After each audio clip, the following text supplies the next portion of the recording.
Selamat datang di masa depan Indonesia. Sudah berkali-kali saya sampaikan bahwa kepindahan ibu kota negara ke Nusantara adalah bukan sekedar memindah gedung kementerian. Bukan itu. Bukan juga hanya pindah istana presiden. Bukan itu.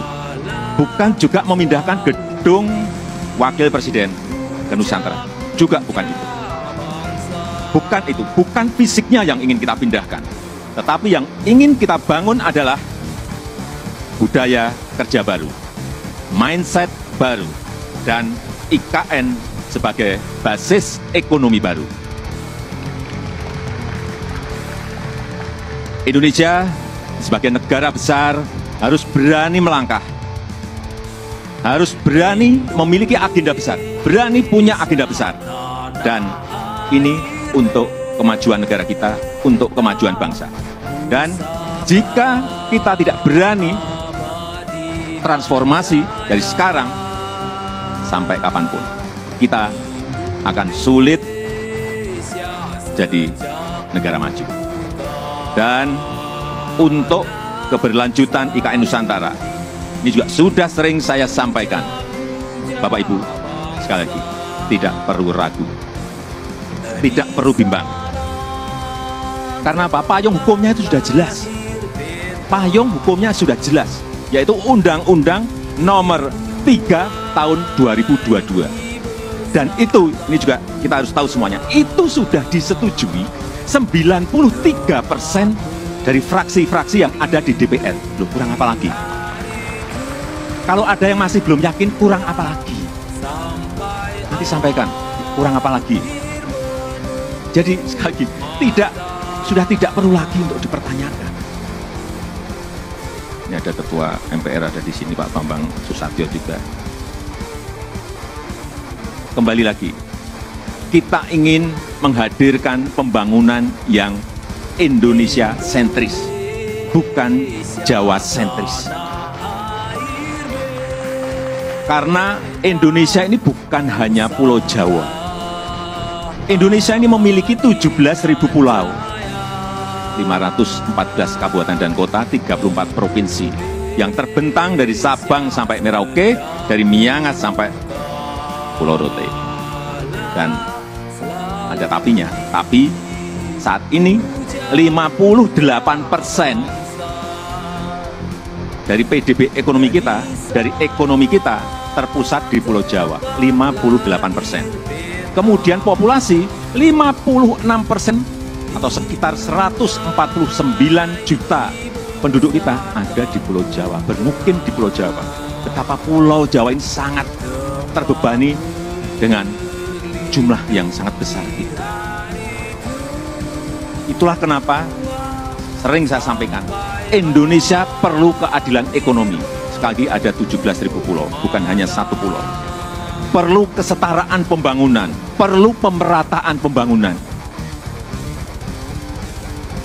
Ini yang ingin kita hadirkan, yaitu dengan membangun ibu kota Nusantara.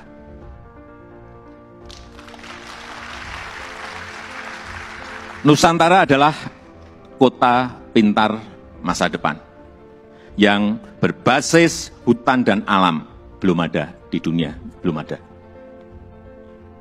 Tolong dicarikan, belum ada. Ini yang membedakan, ini yang nanti menjadi diferensiasi ibu kota kita dengan ibu kota negara-negara lain. 70% areanya nanti adalah area hijau. Lahan yang digunakan untuk membangun IKN, ini awalnya adalah hutan produksi. Jangan ada yang keliru bahwa ini hutan alam, bukan. Hutan produksi. Monokultur, artinya di situ hanya ada satu jenis pohon. Dan saya tahu betul pohonnya itu apa. Pohon eukaliptus yang dipakai untuk pulp. Dan ditebang setiap 6-7 tahun. Jangan ada nanti isu merusak hutan. Itu hutan produksi yang setiap 6 tahun, 7 tahun ya ditebang. Ini yang kita ingin kembalikan, justru nantinya ingin kembali jadi hutan heterogen dengan pohon asli dan endemik dari Kalimantan. Sehingga kita harapkan nanti menjadi hutan hujan tropis lagi, tropical rainforest lagi di Kalimantan.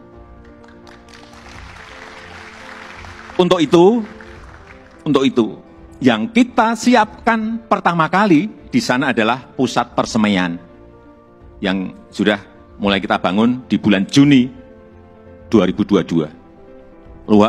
Luas lahan persemaian ada kurang lebih 16 hektar dengan embung 7 hektar. Kita harapkan selesai nanti di awal tahun 2022. Yang kapasitas bibitnya setiap tahun bisa menghasilkan kira-kira 15 juta bibit per tahun. Ini yang akan kita pakai untuk menghijaukan Kalimantan. Supaya Bapak Ibu ingat, saya dari kehutanan.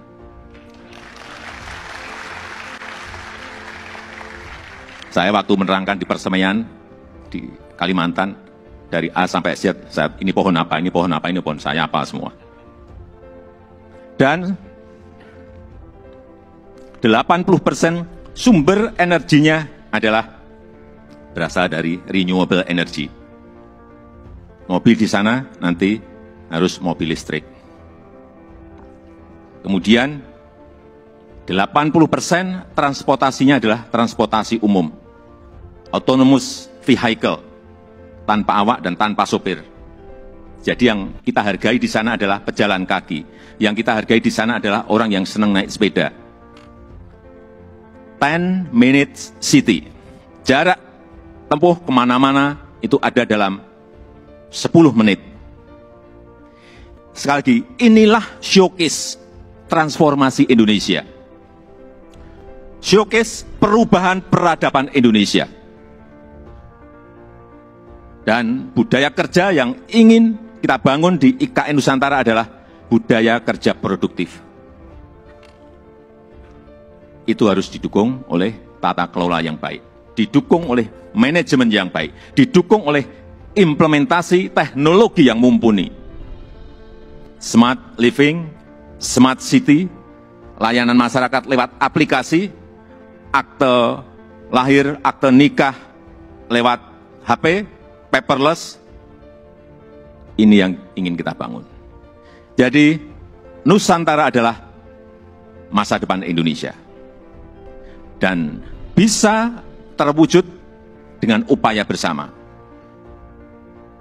Bukan hanya pemerintah yang bergerak, bukan hanya pemerintah. Karena memang pemerintah hanya kurang lebih menyiapkan 20% dari budget yang ada.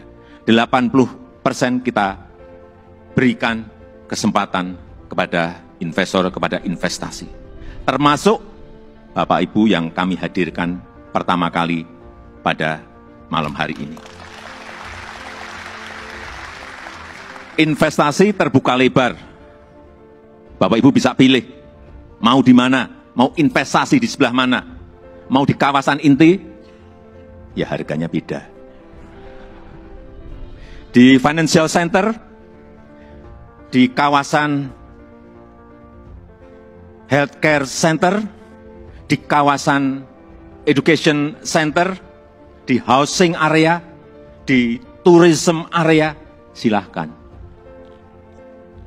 Saya sampaikan ini adalah kesempatan pertama dan kesempatan emas yang tidak akan terulang lagi. Inilah saatnya mencatat sejarah Indonesia dan inilah saatnya melakukan lompatan, inilah saatnya kita semua menjadi pelaku sejarah Indonesia masa depan. Dan dengan upaya kita bersama, dengan semangat gotong royong kita bersama, saya yakin 17 Agustus 2024 kita bisa merayakan bersama-sama di Nusantara. Terima kasih. Wassalamualaikum warahmatullahi wabarakatuh.